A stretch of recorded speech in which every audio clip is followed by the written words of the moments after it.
This is the laboratory at Johns Hopkins Institute for Cell Engineering in Baltimore, where scientists worked around the clock for a month to find out how the Zika virus affects brain cells.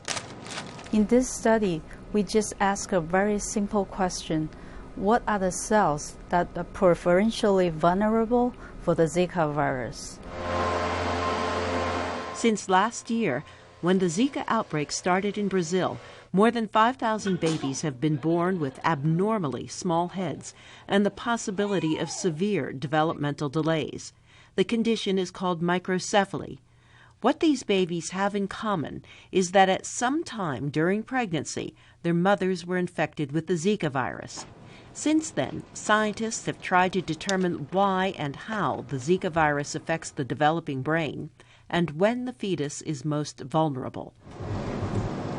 At Johns Hopkins Medicine and Florida State University, researchers looked at what happens when the Zika virus is put in a petri dish with lab-grown cells of the type that form the human brain.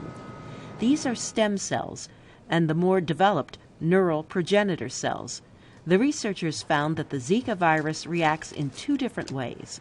First, they will kill some of these neural stem cells that are responsible for forming part of the brain, and also it will slow down the growth of these neural progenitor cells if they're not dead yet. They also found that the virus co-opts the cells and uses the cell's ability to reproduce to make copies of itself. Ming says more work needs to be done to prove that the Zika virus is directly responsible for microcephaly. That work would involve a similar study, using a three-dimensional model that is closer to the way the brain actually develops.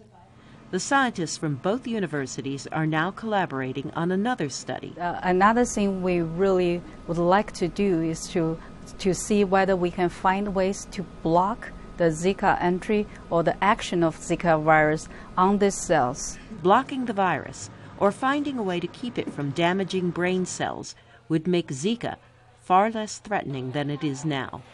Carol Pearson, VOA News, Washington.